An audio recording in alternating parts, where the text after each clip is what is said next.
Sir बताइए, आज Thursday की आफ्टरनून फाइनल ट्रेड के बड़े सवाल कौन से हैं? क्या वजह रही है आज की रिकवरी की, जो आपने थोड़ी देर पहले तक देखी थी, अभी थोड़ी धीमे धीमे खत्म होती हुई दिख रही है, लेकिन रिकवरी की वजह क्या है और क्या ये रिकवरी टिकाऊ है तो टारगेट क्या है? अब इस सवाल का जवाब मिलने के पहले जवाब तैयार हो गया कि रिकवरी बात करते करते नीचे भी आई है। 15 मिनटों में, पिछले 15 मिनट में बाजार नीचे आता दिखा है।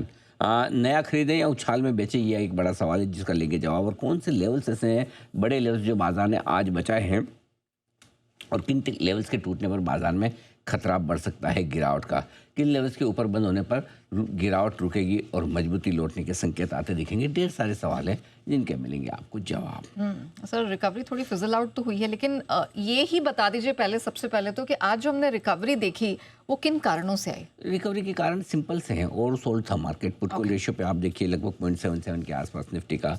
वीकली एक्सपायरी आपकी सेंसेक्स की, जैसा आज सुबह गौतम शाह साहब भी बोल रहे हैं, मार्केट लाइफ हाई पर 1% दूर है और सेंटीमेंट ऐसा जैसे 52 हफ्तों के निचले स्तर पर बाजार ट्रेड कर रहा हो। तो सेंटीमेंट वाइज करेक्शन आप देख चुके हैं, प्राइस वाइज करेक्शन आप मिड कैप स्मॉल कैप शेयरों में देख चुके हैं, राइट। सो हल्का मार्केट उस लिहाज से, और ओवरसोल्ड मार्केट भी कुछ हद तक, दोनों ही तरह चीज़ें। फिर उसके बाद कुछ बड़े इंपॉर्टेंट लेवल के नज़दीक मार्केट पहुंच गया। 25,700 के आसपास निफ्टी का लेवल है जहां पर जाकर रुका है। 23 दिनों से बैंक निफ्टी 58,800 इस 1000 पॉइंट की रेंज को ट्रेड कर रहा था और वहाँ से 58,800 के नीचे 23 दिनों से बंद नहीं हुआ।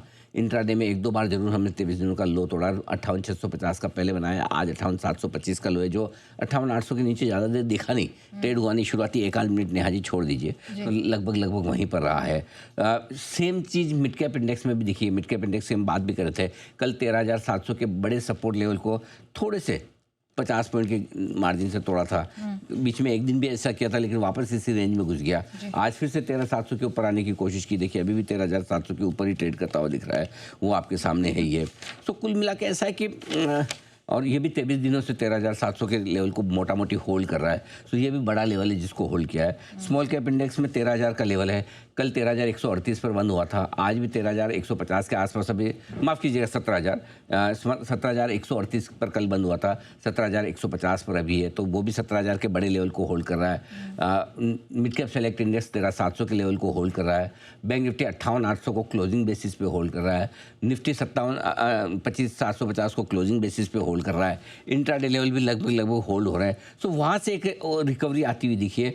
सारे बड़े लेवल्स की रिकवरी वहीं से बनती हुई दिखी है।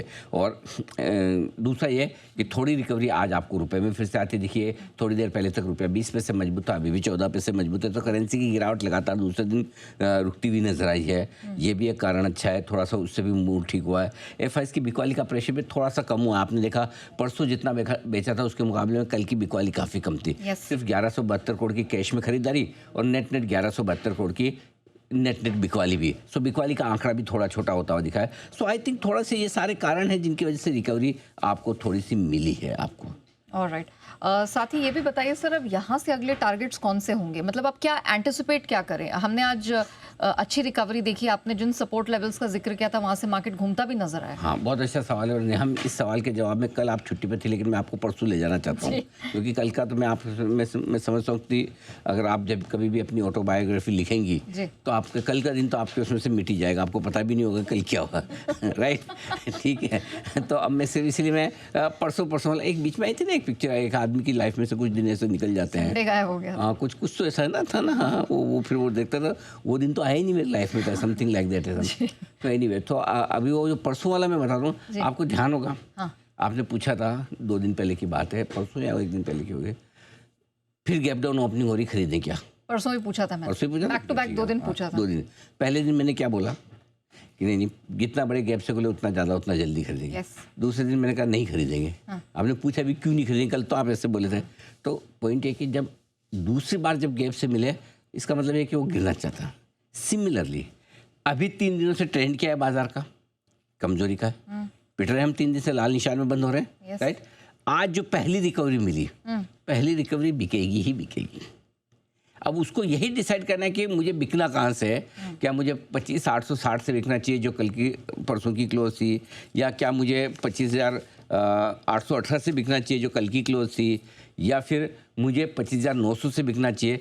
आज हमने जो रेंज दी थी खरीदारी की वो क्लियर कर थी 25,675 25,750, और हमने जो बेचने की रेंज वो भी बिल्कुल साफ दी थी ना, 25,900 26,000 Exactly. एग्जैक्ट 25,900 का हाई बना कर गया। Yes. तो बिल्कुल, तो पहली रेंज में बिल्कुल मैंने कहा कि ऊपर मुनाफा वसूली करनी चाहिए।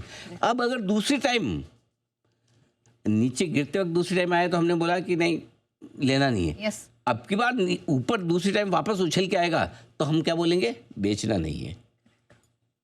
अब की बार पहले वाले में तो सब डरे हुए होते हैं, बेचेंगे ही बेचेंगे, दूसरी रिकवरी आए तो मजा आए। करेक्ट। अब दूसरी रिकवरी चाहिए। अब दूसरी रिकवरी की वजह चाहे तो ग्लोबल से आए, चाहे एफएस की बिकवाली कम होने से आए, आज आए सेंसेक्स की वीकली एक्सपायरी के दिन या कल आए, ये हम डिसाइड नहीं कर सकते। करेक्ट। लेकिन जब भी आए दूसरी रिकवरी आज या कल में एक मिलेगी तो उसमें हम बेचने की हड़बड़ी जल्दबाजी नहीं करेंगे। इस बार 25,900 पे बेचने का डिसाइड किया था, हो सकता है हम 25,900, 25,950 या 26,000 तक बेचें। तो आपके सवाल का जवाब है कि रिकवरी कितनी टिकाऊ है। पहली रिकवरी कभी टिकाऊ नहीं होती, यस। हमेशा ये मान के चलिए। तेजी के मार्केट में पहली गिरावट टिकाऊ नहीं होती, मंदी के मार्केट में पहली रिकवरी टिकाऊ नहीं होती। वो आपने देख लिया, अब देखते हैं क्या बनता है वापस से मामला। बिल्कुल, लेकिन मैं हमारे दर्शकों की मेमोरी थोड़ा रिवाइज करना चाहूंगी। आज बाजार खुलने से पहले ही आपको एंट्री के सटीक पॉइंट्स बताए थे, ठीक उन्हीं सपोर्ट लेवल से घूमता हुआ दिन के दौरान दिखाई दिया है। और अगर आपने उन लेवल्स पे खरीदारी की रणनीति अपनाई है, चाहे निफ्टी हो या बैंक निफ्टी, आपको प्रॉफिट बुक करने के भी बिल्कुल सही लेवल मिलते हुए दिखाई दिए, क्योंकि उन्हीं लेवल्स के बाद से हमने फिर करेक्शन आता देखा है। निफ्टी भी अब ये 25,700 800 की जो रेंज है ये आखिरी सपोर्ट रेंज है। अगर इसको रिकवर होना तो भी यही है, और अगर टूट के नीचे गिरना तो भी यही है। अच्छा। तो ये मेक और ब्रेक वाली रेंज में आप एंटर हो गए, पहली चीज़ है। अब आइए bank Nifty. Bank Nifty 23 session से एक ही रेंज में पड़ा हुआ है। नीचे में 58,800 के नीचे बंद नहीं होता, ऊपर में 59,800 के नीचे बंद नहीं होता। तो अब बैंक निफ्टी के लिए भी इंपॉर्टेंट लेवल है। अगर 23 दिनों से आप इस लेवल को होल्ड कर रहे हो, अगर गिरना तो यहीं से गिरना है। ओके। बिल्कुल मेक और ब्रेक लेवल पे आ गया। आज हमने एआई डेटा में बहुत स्ट्रांगली ये बात की कि आप मेक और ब्रेक लेवल पर आ गए। हम बुल रन में हैं, कोई ऐसा बेयर मार्केट में नहीं है कि ऐसा मतलब कि मंदी वाला मार्केट स्टॉक्स में हो सकती है, इंडेक्स में नहीं है।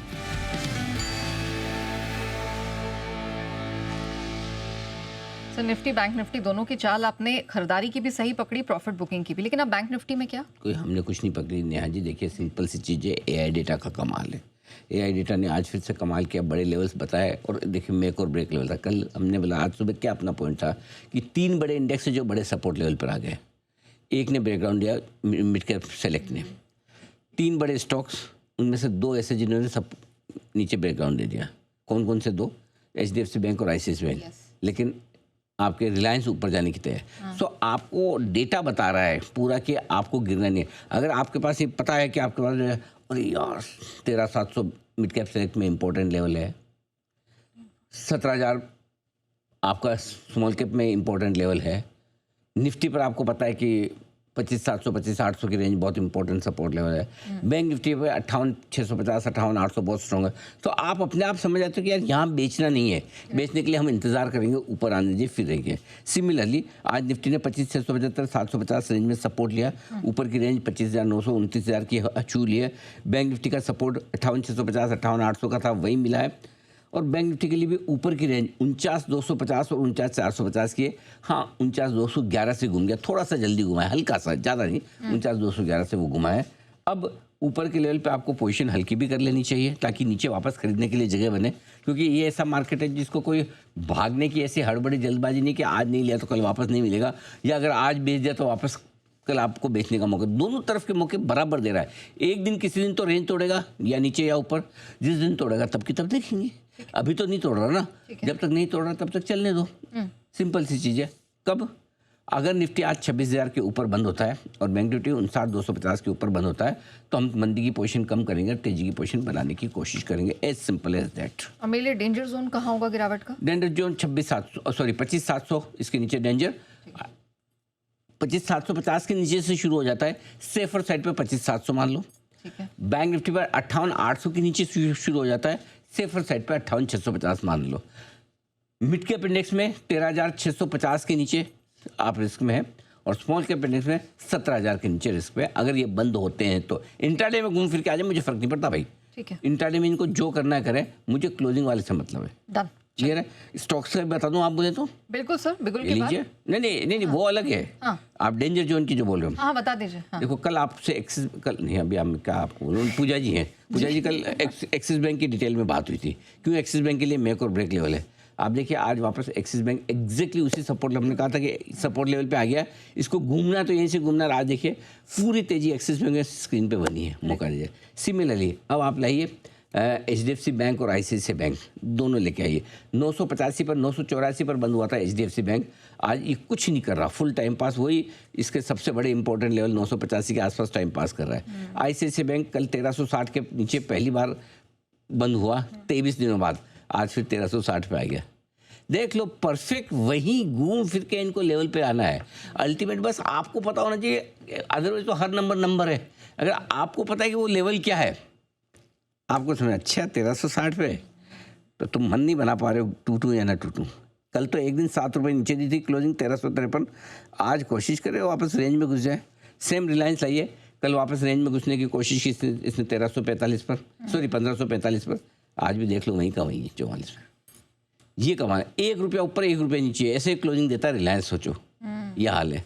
तो बिल्कुल एकदम सारे स्टॉक से दम साधे हुए, मतलब जो कुछ होने वाला है ना नेहा जी, 1-2 दिन में बड़ा होने वाला है। अगर रिकवरी होकर हमें ऊपर जाना तो भी ये परफेक्ट लेवल है, और अगर ख़राब होकर तोड़ना है नीचे तो भी ये परफेक्ट लेवल है सर। सो अपने कुछ ये ज़्यादा दिमाग लगाए बगैर 1-2 दिन शांति से मार्केट को डिसाइड करने दीजिए कि वो रिकवर। ज़्यादा चांस जो दिख रहे हैं इस वक्त वो ये है कि एक रिकवरी का केस बनता है।